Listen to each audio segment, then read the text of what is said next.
hoje, então, a igreja, temos aqui o Dr. Rogério Alves, que é presidente da Associação Espírita Bezerra de Menezes. Então, a palavra, Rogério.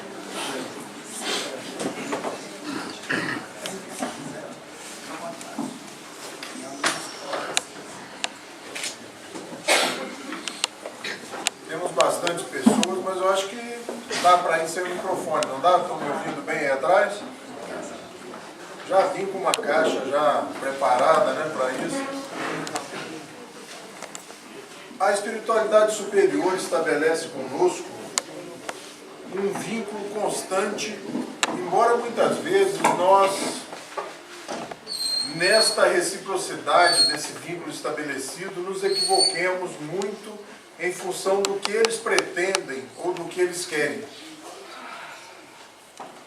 Eles pretendem que nós, ao adquirirmos conhecimento sobre a espiritualidade, sobre o futuro, sobre a continuidade da vida, sobre a responsabilidade pessoal de cada um de nós em relação ao nosso crescimento, ao nosso progresso, ao andamento dessa vida contínua, interrompida momentaneamente por lapsos perturbatórios no momento do desencarne, no momento reencarnatório, eles nos passam todas as propostas, nos trazem os conhecimentos, no nosso caso específico aqui através da doutrina espírita, nos dando caminho, nos dando paradigmas, nos dando combustível para esse crescimento. Mas quando eu disse no começo que nós muitas vezes retribuímos esse intercâmbio de forma equivocada, é que pela nossa fragilidade emocional, pela nossa necessidade de apoio constante, pela nossa, muitas vezes, falta de crença em nós mesmos,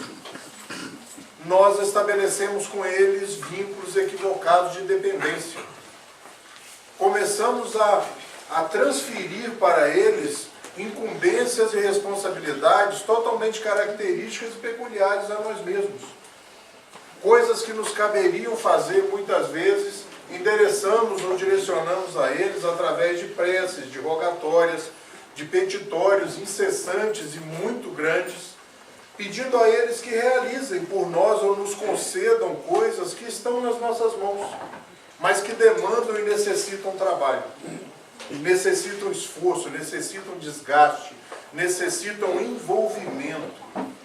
Esta talvez seja a palavra aí na última colocação que eu fiz, o envolvimento nesta própria construção do nosso próprio caminho, da nossa própria caminhada, estabelecer os limites, os alvos, os propósitos com bastante clareza e perceber que apesar de termos todo o apoio deles, eles não farão por nós. Tem uma história interessante da Federação Espírita do Paraná que diz que certo dia um líder religioso, um monge, um homem que tinha vários seguidores, caminhava pela estrada na intenção de, com aqueles discípulos, com aqueles jovens que o seguiam, trazer lições instrutivas, lições de ensinamentos morais interessantes, e aquelas pessoas seguiam aquele homem um dia caminhando por uma estrada de terra. Talvez essa história tenha muitos anos ou muitos séculos, e a estrada estava muito lamacenta depois de muita chuva, e eles, logo que começaram a caminhar nessa determinada estrada, encontraram um carro, uma carroça, um carro agarrado na lama, e os jovens que o seguiam já começaram até a se preparar, sabendo que ia sobrar para eles, Mas eles foram se aproximando e perceberam que o dono, a pessoa que conduzia, que estava na direção daquele veículo, estava à margem da estrada, num local seco, um local mais seco, onde não tinha lama, e de joelhos rezava. Pedia ajuda aos céus para que algo acontecesse que o tirasse daquela situação difícil. O líder, aquele monge, aquele sábio, passa ao largo e os discípulos, sem saber o que fazer, o seguem e deixam o homem naquela mesma situação. Mais à frente, depois de caminhar mais alguns quilômetros, era natural que encontrassem outro carro, outro veículo também agarrado. Mas a situação lá era um pouco diferente. O dono, o homem que conduzia aquele veículo, estava totalmente lameado, da cabeça aos pés.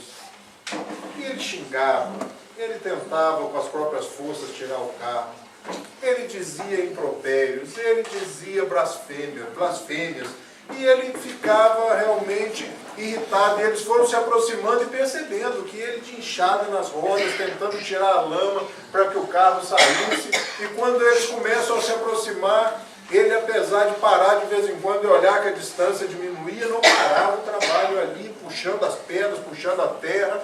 E quando eles se aproximam, o líder, aquele guia, aquele homem que dirigia aquela comunidade que estava na estrada, diz: vamos ajudá-lo a tirar o carro. Os jovens automaticamente, rapidamente, ajudaram, tiraram o carro, e quando o homem seguiu na estrada e eles ficaram um pouco para trás, se dirigiram àquele líder deles dizendo: mas senhor, esclareça para a gente, aquele primeiro homem orava a Deus, estava lá resignado, orando a Deus, pedindo ajuda, e o senhor não deixou que nós o ajudássemos. Mas aquele outro, diferentemente, ele brigava até mesmo com Deus, e ele lutava, e ele fazia força, e o senhor pediu que nós o ajudássemos. Ele disse: sim, exatamente, aquele primeiro esperava que algo mágico, que algo fora da natureza acontecesse, que Deus parasse o universo e o ajudasse a tirar a sua carroça. Mas aquele segundo que nós ajudamos, ele fazia tudo que pôde, ele fez até aquele momento tudo que pôde, ele lutava, ele brigava, ele tentava resolver a situação, por isso nós o ajudamos. E funciona mais ou menos assim nessa nossa relação, né, no caso de espiritualista, de espíritas, de cristãos mesmo, onde lá no Novo Testamento nós vemos, através das palavras e da proposta do Cristo, a intercessão, a interferência desses espíritos, sejam por quais nomes queiramos chamá-los, né, por anjos de guardas, por espíritos protetores, por amigos espirituais, seja lá qual nome possamos dar a esses amigos, a esses espíritos, a estas potências que estão ali para nos ajudar, que estão ali para propiciar um melhoramento, um adiantamento, nos dar a vara, né, ao invés de nos darmos o peixe. Quando lemos as histórias, quando lemos os romances espíritas, os romances psicografados, principalmente esses grandes romances famosos, né, na literatura espírita, nós encontramos ali relatos de espíritos envolvidos, na sua maioria, em grandes sofrimentos, em grande transformação, em grande processo de descobrimento de novas verdades, em grandes processos de troca de propostas. Espíritos que admitem estar até aquele momento equivocados e trocam e fazem uma transferência fácil de conceitos, de ideias, e abraçam novas verdades, novos caminhos. Nós vamos olhar lá no início do cristianismo e vamos perceber que alguns espíritos encarnados naquele momento, como Pedro, é convidado pelo Cristo, é fascinado, é seduzido pela proposta do Cristo e segue com ele. E nós, muitos de nós equivocadamente, acreditamos que Pedro, a partir daquele momento, abandona o seu círculo familiar, as suas responsabilidades sociais e familiares e segue o Cristo. Mas mais à frente, no próprio Evangelho, nós vamos ver em várias passagens e várias vezes, dizendo a narrativa, quando eles retornam em certa época à casa de Pedro, ou seja, eles iam, realizavam os seus trabalhos de divulgação, de apresentação da nova doutrina, da boa nova, mas retornavam aos seus lares, às suas bases. Ou seja, não abandonaram as suas responsabilidades, os seus compromissos assumidos. Eram missionários, mas eram pessoas responsáveis por aquilo que tinham assumido. Porque nos parece muitas vezes que eles, ao receberem o convite face a face, vis a vis com Cristo, abandonam simplesmente as suas vidas e seguem a vida que o Cristo lhes propôs, ou a missão que o Cristo lhes propõe a partir daquele momento. Mas não, eles retornam várias vezes aos seus núcleos familiares, ao seu grupo, às suas comunidades, trazendo notícias, recebendo notícias, revendo os amigos.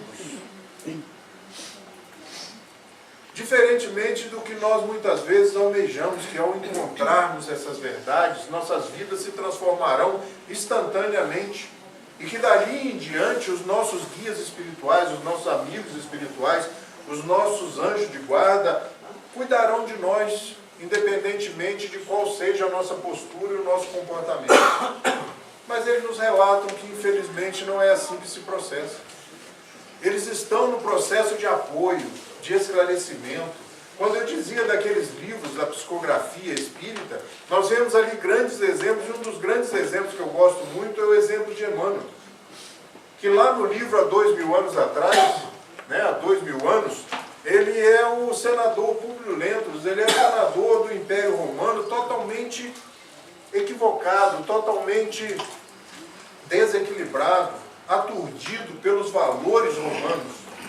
E naquele mesmo livro, já chegando ao final do romance, ele se converte ao cristianismo, se converte às novas verdades, mas já bem na velhice, bem no finalzinho da sua vida, depois de passar por sofrimentos e agruras tremendas. Mas lá no meio do livro, bem assim, antes de chegar no meio do romance, quando as coisas ainda estavam muito boas na vida do senador Públio Lentulus, quando ele se transfere para a Palestina com a família, ele encontra com o Cristo, pessoalmente, face a face. E ao se encaminhar, ao se dirigir ao Cristo, não consegue falar. Tal era o impacto magnético, tal era o impacto da presença do Cristo diante daquele senador romano. E o Cristo, sabendo o que ele pretendia, que era a cura de um dos filhos, o chama a rever os seus valores. O chama a rever realmente se aqueles poderes, aquelas magnificências, aqueles poderes trazidos pelas águias de Roma eram realmente valores certos e corretos. E o convida a rever esses valores, e naquele momento ele vacila. Ele vacila e pensa intimamente: quem é esse homem para me dizer isso? Eu sou um senador de Roma. Eu sou um senador de César. Quem é este homem? Quem é este nazareno para me chamar, para me mostrar essas verdades ou me pressionar para que eu abrace esses novos caminhos, essas novas propostas? E ele abandona o espaço, o momento, perde o momento. E quando desperta novamente à beira do lago, Cristo já tinha ido. E a vida começa, a partir daquele momento, a levar o senador por caminhos para que ele, na realidade, lá no final do romance, depois de muito sofrimento, abraçasse as verdades que naquele momento bastava boa vontade e pobreza de espírito. Curvar-se a proposta porque eles sabiam ser elas verdadeiras. Abraçar a proposta do Cristo naquele momento, que caso isso levaria ele a se poupar de todas aquelas dificuldades que o livro narra. Aqueles que não o leram, já ouviram falar e está aí à disposição em qualquer biblioteca de casa espírita. Há 2000 anos, é um ensinamento, é um romance que realmente traz esta proposta, essa característica de que o nosso crescimento, a nossa evolução, a busca da felicidade, a busca do equilíbrio, a busca da paz, está nas nossas mãos. E nós não podemos transferi-lo para os nossos amigos espirituais. Eles são o apoio, eles são aqueles que nos levantam nos momentos mais difíceis, aqueles que nos fazem despertar no dia seguinte com vontade de recomeçar, de mudar, mesmo que não mudemos, mesmo que ao chegar no final do dia nós olhemos para trás e falamos, continua tudo igual. Mas no outro dia você levanta novamente com vontade de mudar. Renovado,